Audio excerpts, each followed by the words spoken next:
Assalamu alaikum. Bonjour à tous et à toutes.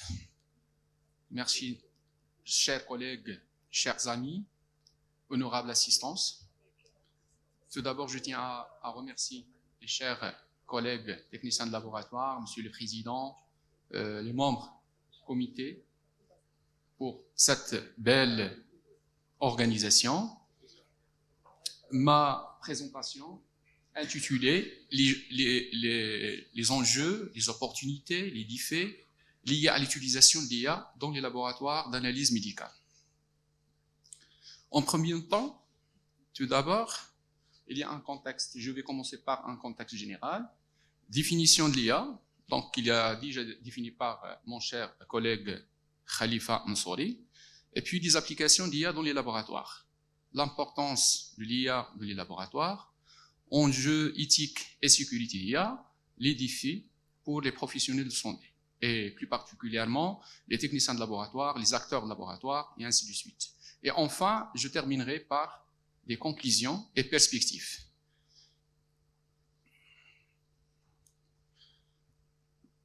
Comme vous savez, les laboratoires de biologie médicale, ou bien le laboratoire de biologie médicale, est un maillon essentiel dans la prise en charge des patients, à savoir dans le diagnostic, le suivi, à savoir le suivi des maladies chroniques, et produisent annuellement 1,3 milliard d'analyses biologiques par an. Donc, un chiffre est très élevé. Où 70% des décisions cliniques ont été basées sur les diagnostics biologiques.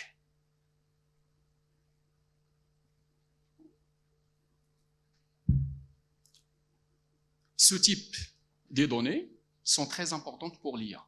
Ce sont des données purifiées, validées, qui présentent bien sûr des connaissances essentielles qui sont utilisées par la suite par l'intelligence artificielle. Donc le besoin d'outils d'aide à la décision pour les professionnels de laboratoire et de santé aussi, d'accélérer l'interprétation des résultats et d'optimiser les prescriptions si vous voulez, et au traitement de ces données massives. Donc c'est l'IA, c'est l'intelligence artificielle. Donc l'intelligence artificielle comme définition, sans tarder, révolutionne le domaine de la biologie médicale en particulier, à savoir les laboratoires. Dans ce contexte, l'IA est une technologie donc qu'il a déjà définie par notre cher professeur, qui permet aux ordinateurs, aux machines de simuler l'apprentissage, la compréhension, les résolutions des problèmes, la prise de décision, la créativité, l'autonomie de l'être humain. Donc les applications, bien les appareils au niveau de laboratoire, équipés actuellement, il y a des appareils équipés par l'intelligence artificielle, peuvent bien sûr identifier les objectifs à réaliser au niveau de laboratoire, ils sont capables de comprendre le langage humain et de répondre d'une manière efficace et spécifique. Ils peuvent tirer des enseignements de nouvelles informations, de nouvelles expériences, ils peuvent formuler des rapports et bien sûr des comptes rendus à la fin de chaque analyse, si vous voulez. Ils peuvent agir d'une manière indépendante sans l'intervention de l'être humain. Donc en 2024, les experts en IA, à savoir les chercheurs, etc., ils ont focalisé sur l'IA générative, actuellement les plus utilisées dans les domaines médicaux.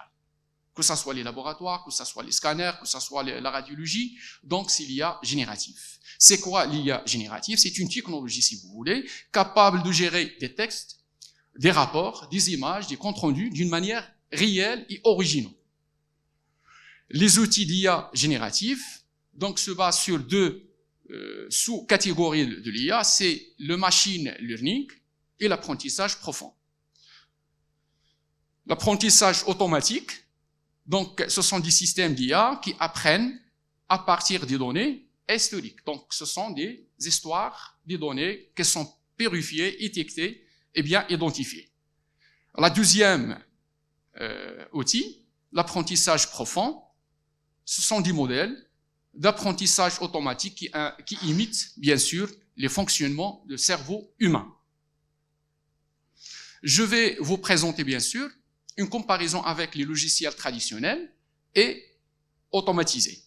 Donc, on constate que concernant l'informatique classique, suit un modèle linéaire avec des données bien fixées, soit bien sûr programmées selon un programme, un logiciel, comme la glycémie par exemple, l'urée, d'autres paramètres biochimiques ou bactériologiques ou bien hématologiques. Et par la suite, ces règles sont des règles précises, prédéfinies, pour traiter quoi? Pour traiter les données de base et obtenir des résultats à la fin. Cela permet bien sûr une grande précision, mais il limite le système aux seules tâches qui ont été déjà programmées. Par contre, le deuxième, c'est le machine learning. À partir des données purifiées et stockées d'une manière historique, c'est l'inverse de la première. Donc, à partir de ces données de sortie, il y a un algorithme fonctionne d'une manière cohérente et, si vous voulez, avec des règles non fixées, il va donner bien sûr un programme. Ce programme va traiter bien sûr par la suite les réponses. Donc les données, c'est l'entrée et la sortie. Donc il y a une corrélation étroite entre les données et bien sûr le programme qui est déjà défini. Exemple, prédire la valeur de ferritine à partir des données déjà stockées dans les bases de données. Les bases de données, donc, ce sont des données, bien sûr, purifiées, étiquetées, que ce soit les données de la glycémie, que ce soit les données de l'anémie, que ce soit les données de l'urine, et ainsi de suite. Donc, je vais vous présenter un exemple très simple. Donc, en hématologie, l'eosinophile, il est similaire d'une lunette, mais en microscope, c'est totalement différent. Par contre, l'œuf, c'est un parasite de Trichuris trichuira, donc la similarité conventionnelle, si vous voulez, comme un citron. Mais en microscope, c'est totalement différent. Pour cela, c'est l'intelligence artificielle, c'est similitudes conventionnelles et structurelles, ce sont des processus visuels et conceptuels et fondamentaux dans l'IA, car elle permet de tirer des conclusions significativement à partir des données déjà stockées, sont purifiées, étiquetées. C'est ça le principe de l'IA, ou ce qu'on appelle l'apprentissage approfondi. Le deuxième, donc, il a déjà expliqué aussi par M. Khalifa, mais je vais focaliser plus précisément dans la spécialité.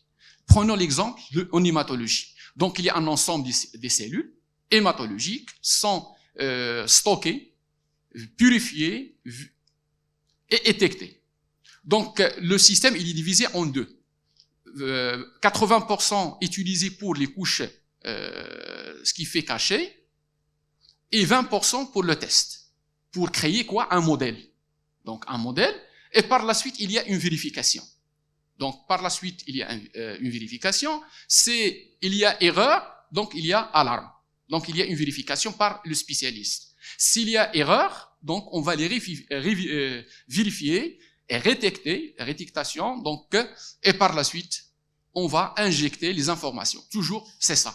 Donc, à partir des données qui sont déjà identifiées, purifiées, validées par le technicien, par le biologiste, etc., ce sont des données très pertinentes pour l'IA. Donc, c'est quoi? Donc, les données vont donner des réponses. Donc, il y a une corrélation, si vous voulez, étroite entre les données et la réponse. C'est ça, le principe. Donc, on résume. L'apprentissage profond, donc le 2, il a un rôle primordial. Le premier nous a permis d'interpréter des données complexes, donc c'est des données complexes. Le deuxième, utilisation des réseaux neuronaux, donc ce sont des couches cachées, nous a permis quoi? La détection des caractéristiques spécifiques. Même si on fait l'observation des lyosophiles ou basophiles au microscope, parfois on trouve des caractéristiques douteuses. Pour cela, donc il y a une vérification. Chaque fois, il y a une vérification au niveau du système ou bien des modèles de l'IA. Toujours, l'être humain, il est là. Hein, on ne peut pas oublier la fonction primordiale de techniciens de laboratoire ou bien les acteurs de laboratoire. Exemple, analyse des images des cellules, détection des structures microbiennes anormales, détection de la croissance bactérienne. On va voir par la suite des exemples actuellement utilisés en IA ou bien l'intelligence artificielle. Donc, les applications. Je vais commencer par trois, c'est le temps me permet, bien sûr, trois exemples. Le premier en hématologie. Donc, les applications, il y a actuellement des appareils appliquent ou bien contient l'IA, l'intelligence artificielle. Ces appareils, l'IA, c'est une approche ou bien c'est une technologie apporte des avancées significatives dans le domaine de l'hématologie, notamment pour le diagnostic, la classification des cellules, que ce soit les cellules pathologiques, que ce soit les cellules normales. On va voir par la suite, il y a un groupe francophone en hématologie cellulaire, il a déjà développé un projet récemment en 2024, donc c'est un projet pertinent pour la classification et la classification, bien sûr, étirer les pathologies en hématologie. Donc, il permet la reconnaissance et la classification automatisée des différents types de cellules sanguines et médulaires. Donc, il a travaillé sur deux types d'échantillons différents, que ce soit le sang, que ce soit la moelle osseuse. Donc, le réseau neuronal il joue un rôle très important. Des algorithmes de machine learning sont utilisés pour l'identification de 5 types de cellules, que ce soit des cellules normales ou bien des cellules pathologiques. Le groupement, c'est le groupe francophone d'hématologie cellulaire. Des systèmes d'IA peuvent détecter et classifier les cellules anormales, facilitant ainsi le diagnostic des hémopathies malignes. Tout simplement, donc, il a la réduction de temps d'identification, la réduction du temps d'interprétation des résultats et pour rendre les résultats aux patients. Donc, le groupe francophone en hématologie GFHC développe un outil d'IA appelé Cetogia, la cytologie d'intelligence artificielle, pour classer d'une manière automatique les leucocytes normaux et anormaux. Donc, les deux. Donc, c'est une opportunité, si vous voulez. Donc, ce sont des points majeurs de l'IA. Constituer une large base de données, c'est ça. Donc, l'IA, elle utilise les bases de données. Ce sont essentielles pour ce qui fait l'identification automatique. Deuxièmement, organiser un data et l'échange avec les comités scientifiques ou bien avec les organisations internationales pour sélectionner les meilleurs algorithmes de classification. Donc, c'est un projet très intéressant. Donc, concernant la moelle osseuse, deuxième prélément, donc, nous a permis l'IA de classifier les cellules médulaires normales à anormales. Donc, c'est une opportunité aussi. Concernant la deuxième, c'est la digitalisation, si vous voulez, digitaliser les cellules. Donc, ce sont des bases de données. C'est très important. Participer donc cette digitalisation pour le partage des connaissances avec les spécialistes, que ce soit les cliniciens, que ce soit les médecins, que ce soit les acteurs de la santé. Donc, c'est très facile. Et par la suite, élimine rapidement les pathologies. Donc, s'il y a des pathologies, donc le spécialiste va focaliser et va donner le temps très important, tout simplement pour le diagnostic. Donc, réduit le travail. Ce système génère également des alertes en cas d'échantillons pathologiques, permettant au personnel de se concentrer sur des travaux très importants. Cela réduit la charge de travail et améliorer la rapidité du diagnostic. Donc c'est ça, donc concernant la digitalisation des frottis et alerte des échantillons pathologiques. Concernant la microbiologie. Donc la microbiologie, actuellement, il y a une automatisation complète de A à Z pour l'identifier l'agent causal. Comme vous voyez, il y a des appareils intégrer l'intelligence artificielle, qui permet bien sûr de traiter les différents types des échantillons d'une manière complète. On constate qu'il y a des incubateurs intelligents, il y a aussi des appareils qui permettent de détecter s'il y a croissance bactérienne, il y a aussi des moyens d'identification s'il y a une résistance bactérienne, et ainsi de suite. Il peut également s'intégrer des systèmes, ce qu'on appelle des systèmes de laboratoire, systèmes d'information de laboratoire. Nous a permis tout simplement de collecter les informations et de les stocker et de purifier et les utiliser par la suite et de les partager avec les cliniciens.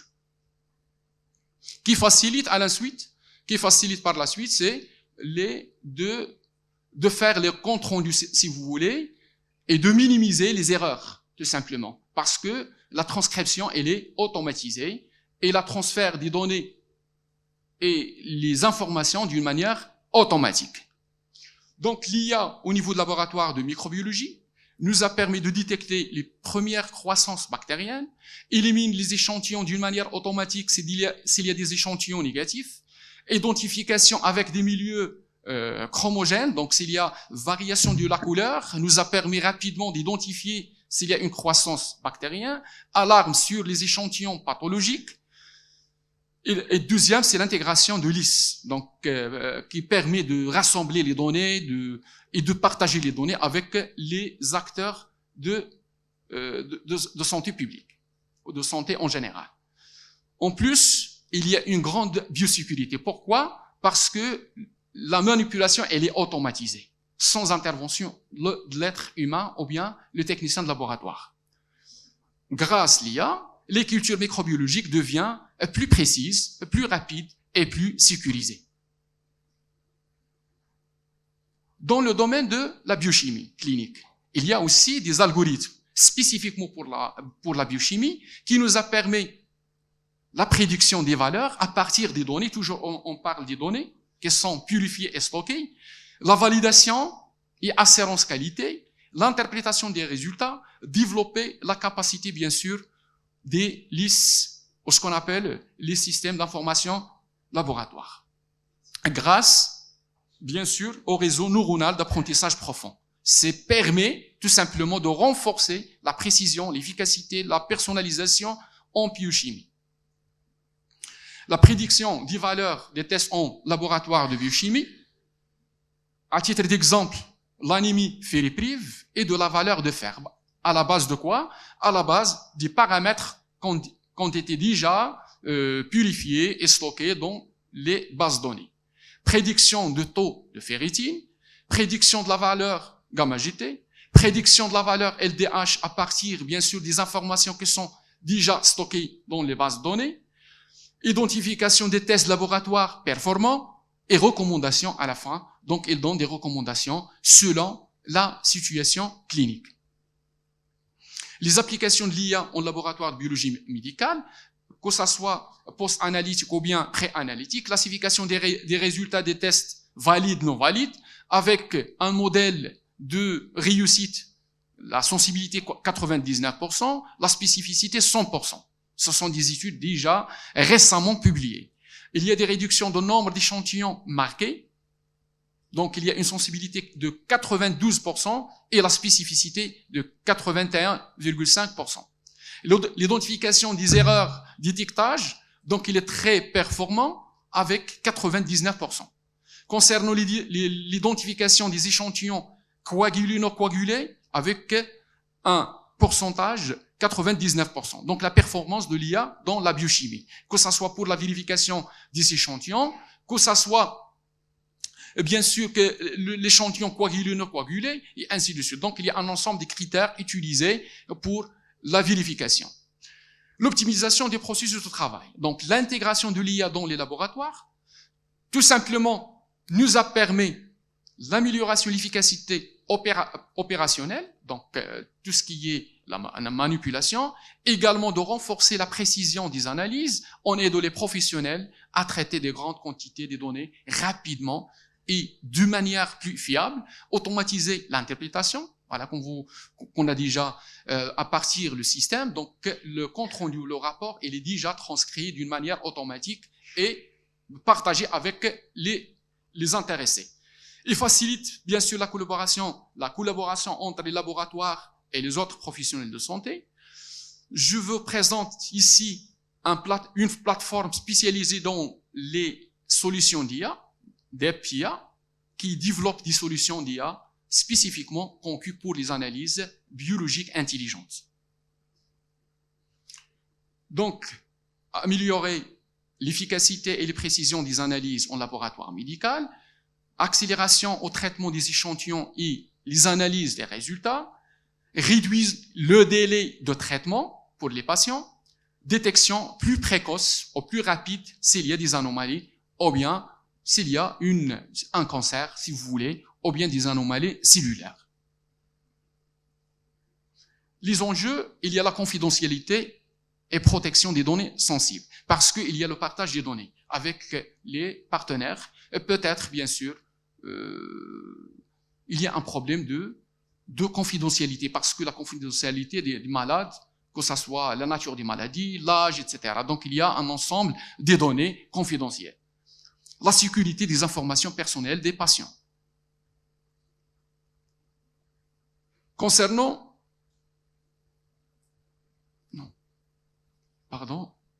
établissement des normes éthiques pour bien sûr, pour la validité et la vérification, tout ce qu'on appelle un audit de vérification. L'idée fait pour les professionnels de santé, donc il nécessite bien sûr donc une technologie, il nécessite des formations continues. Donc il a déjà signalé par notre cher professeur que la profession, donc la formation continue, c'est très intéressante et pertinente pour continuer dans ce domaine. Les défis d'interprétation et de précision. Toujours l'être humain doit être présent pour la vérification. Donc, conclusion, l'intelligence artificielle a révolutionné les pratiques des laboratoires de biologie médicale en améliorant la précision des analyses, réduisant les erreurs, les coûts, optimisant le flux de travail en tant qu'un outil. Donc, c'est un outil de soutien. C'est pas pour remplacer les techniciens de laboratoire. Donc, soutient la pratique de biologie médicale. L'IA permet de simplifier les processus et d'augmenter la productivité parce que le volume ou bien la fréquence des prélèvements reçus chaque jour au niveau de laboratoire, tout en facilitant la communication avec les clients de laboratoire aussi, que ce soit les médecins, que ce soit les autorités sanitaires, que ce soit le médecin traitant, le patient et ainsi de suite. Cependant, sa transformation doit s'accompagner d'un équilibre entre les avancées technologiques et les préoccupations liées, bien sûr, à la vie privée des patients. C'est obligatoirement l'éthique.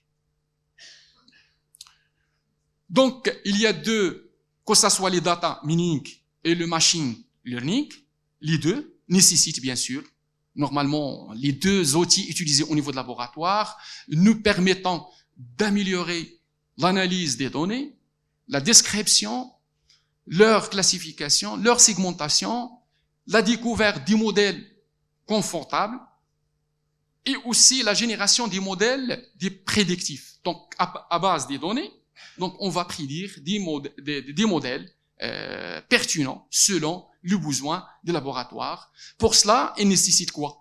Il nécessite la formation des techniciens de laboratoire ou un travail interdisciplinaire. C'est pas biologie, je suis technicien de laboratoire, donc elle reste technicien de laboratoire. Toujours la communication avec les autres, que ce soit les ingénieurs, que ce soit les médecins, que ce soit les autres disciplines. L'incorporation incorporation des mécanismes de vérification, toujours. Pourquoi? Parce que alors, il y a des erreurs aussi. Il y a des erreurs. Donc les erreurs doivent être vérifiées par les acteurs de spécialité. L'augmentation des mesures de sécurité, l'ensemble nous a permis, bien sûr, pour assurer une gestion éthique de nouvelles technologies. Enfin, on souligne que les révolutions numériques actuelles, le développement des technologies d'analyse massive de données, l'intelligence artificielle, modifient la manière d'exercer le métier et de communiquer avec la société. Malgré cela, on rappelle que l'avenir ne doit pas se concentrer sur le remplacement des acteurs de laboratoire, ça veut dire les techniciens ou bien les professionnels de laboratoire, mais plutôt sur leur soutien dans leur travail pour avoir le travail confortable, améliorer la qualité des services qui fait laboratoire et la valeur pour les patients. L'intégration de ces nouvelles technologies doit se faire dans une optique de complémentarité et valorisation des compétences humaines. Et merci.